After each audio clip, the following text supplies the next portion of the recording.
Hello বন্ধুরা, কেমন আছেন সবাই? আশা করি সবাই খুব ভালো আছেন। মুভি স্টোরির গল্প একটু প্রথমে বলে মজাটা নষ্ট করতে চাই না। মুভিটির নাম সুইট হার্ট।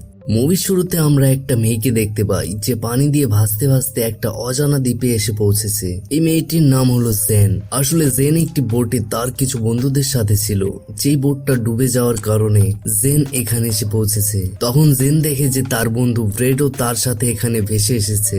সে দেখে ব্রেডের পেটে একটি খোসা ঢুকেছে, যার কারণে প্রচুর রক্ত বের হচ্ছে।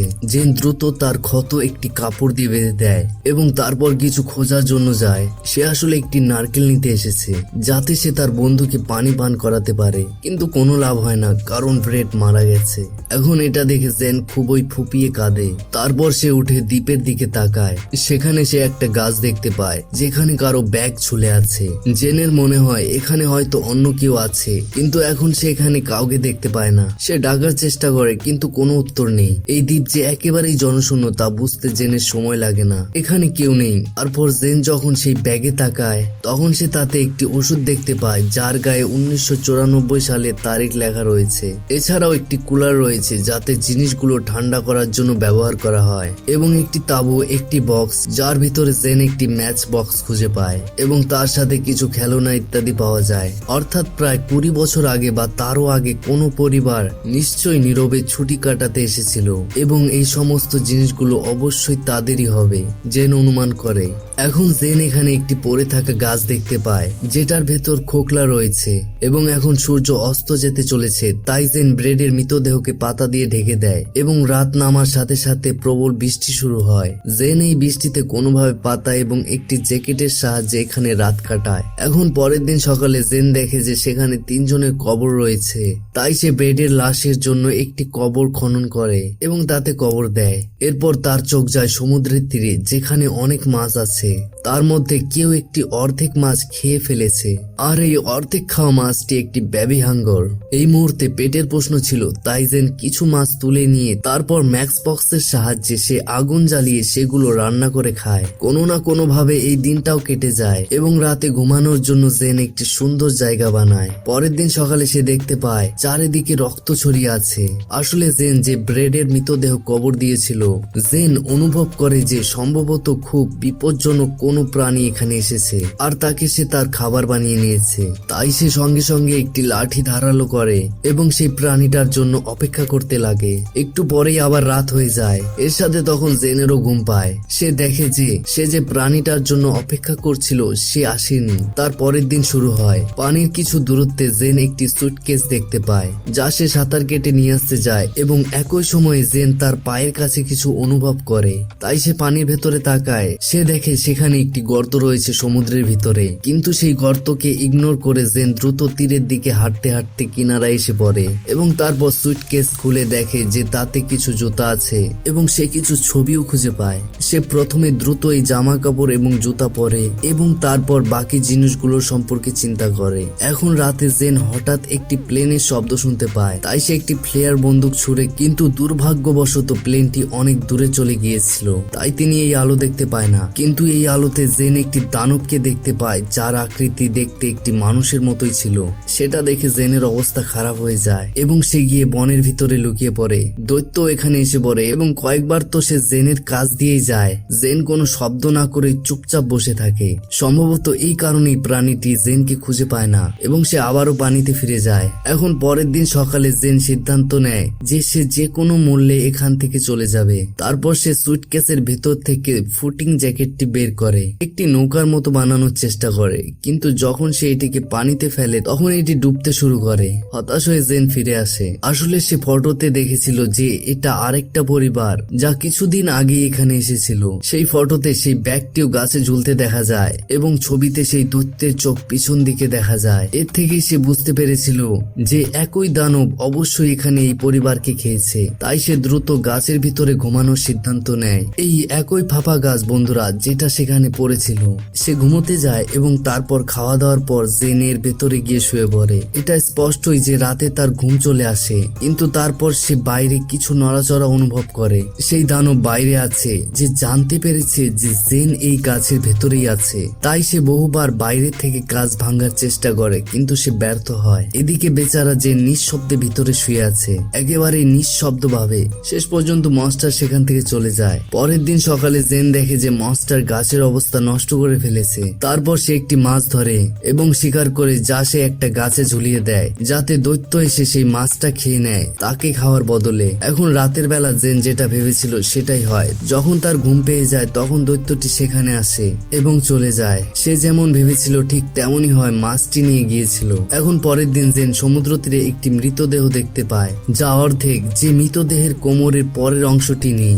এবং এই মৃতদেহটি তাদের বোর্ডে প্রশিক্ষণের কাজ করত, যার নাম জ্যাক। অনেক চিন্তা করে জেন গাছের সাথে তাকেও ঝুলিয়ে দেয়, যাতে রাতে রাক্ষস এখানে এসে আর তাকে খেয়ে নেয়। তার বদলে এবারও মনস্টার আসে এবং জ্যাকের মৃতদেহকে টেনে নিয়ে যায়। এই সব কিছু লুকিয়ে জেন সেখান থেকে দেখছিল।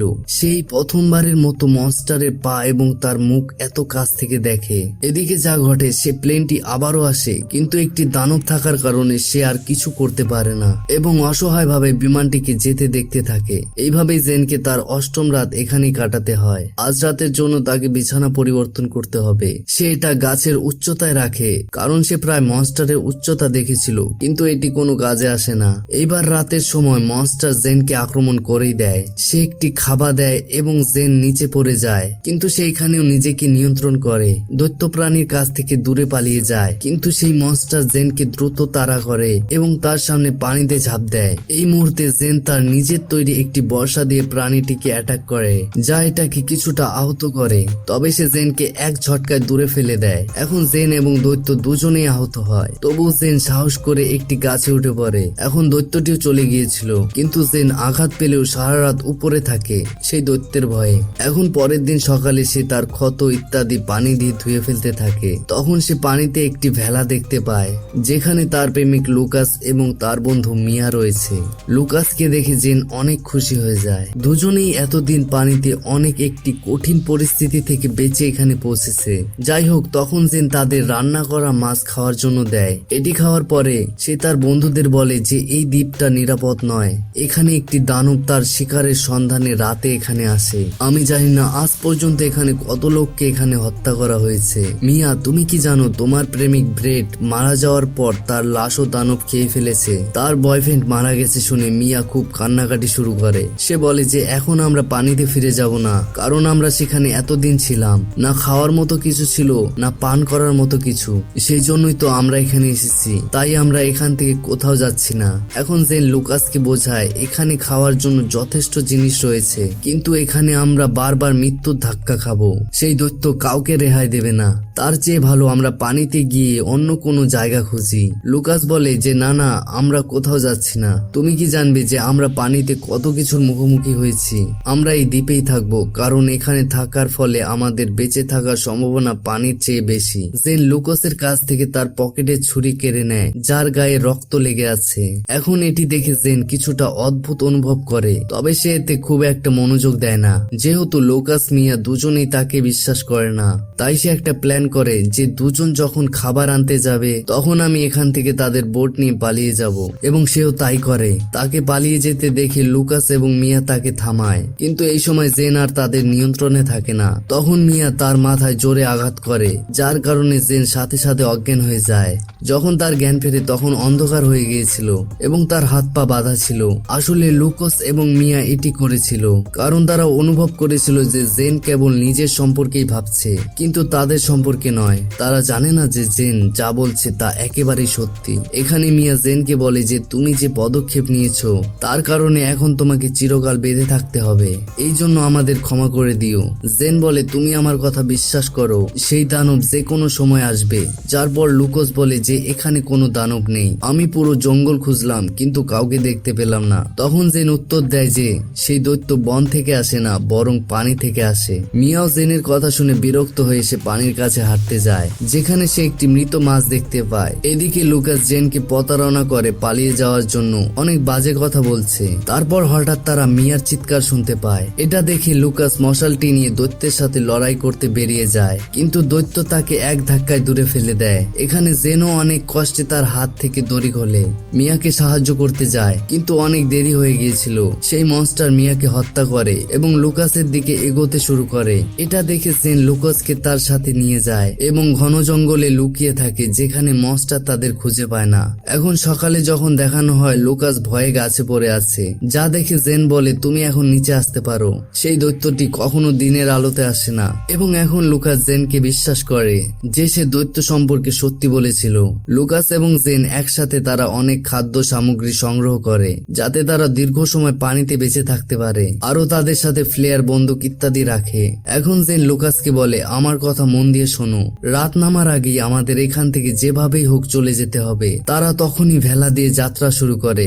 এই ভেলার চারিদিকে রক্ত, আর এটা দেখে জেনের বুঝতে সময় লাগে না যে জ্যাকের শরীরের অর্ধেক নিশ্চয়ই ক্ষুধার কারণে লুকাস আর মিয়া খেয়ে ফেলেছে, যদিও তারা কিছুই বলে না। এদিকে দিনের বেলা হঠাৎ তারা একটি দানব দ্বারা আক্রান্ত হয়, যেটা নিচের কাপড় ছিঁড়ে ভেলায় প্রবেশ করেছিল।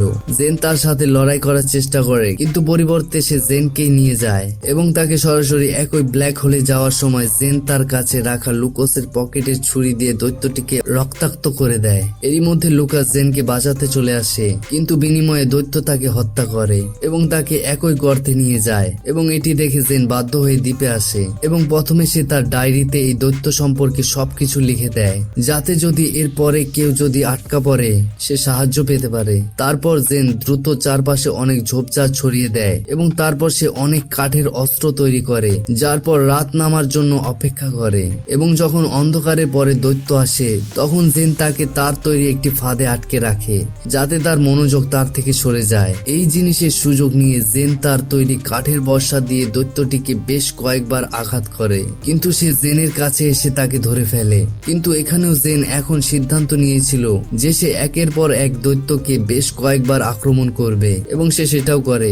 একটি ছুরি দিয়ে তাকে সরাসরি তার বুকে ছুরি আঘাত করে এবং তাদের লড়াইয়ের এক পর্যায়ে মনস্টার এবং জেন উভয় গুরুতর ভাবে আহত হয়। তবুও জেন মনস্টারের হৃদয়ে তার নিজের তৈরি করা একটি লাঠির ভালা দিয়ে এমন ভাবে বিদ্ধ করে যে সেই দৈত্য মারা যায়। এরপর সেই দৈত্যের মাথাটি কেটে নেয়, যাতে সে সবাইকে দেখাতে পারে যে সে এমন একটি দৈত্যের মুখোমুখি হয়েছিল।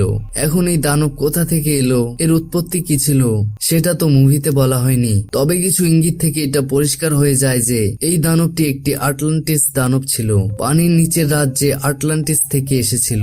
এর সাথে জেন এই পুরো দ্বীপে আগুন জ্বালিয়ে দেয়, যা সম্ভবত 2-3 দিন জ্বলবে এবং এর মধ্যে ধোঁয়া দেখে কিছু জাহাজ অবশ্যই আসবে, যা জেনের জীবন বাঁচাতে পারে। এর সাথে বন্ধুরা মুভিটি এখানেই শেষ হয়ে যায়। বাকি ভিডিওটি ভালো লাগলে, মুভির ব্যাখ্যাটি পছন্দ হলে তবে দয়া করে এই চ্যানেলটি সাবস্ক্রাইব করুন পরবর্তী ভিডিও দেখার জন্য। আজকের মতো এ পর্যন্তই। ভালো থাকবেন, সুস্থ থাকবেন, গুড বাই।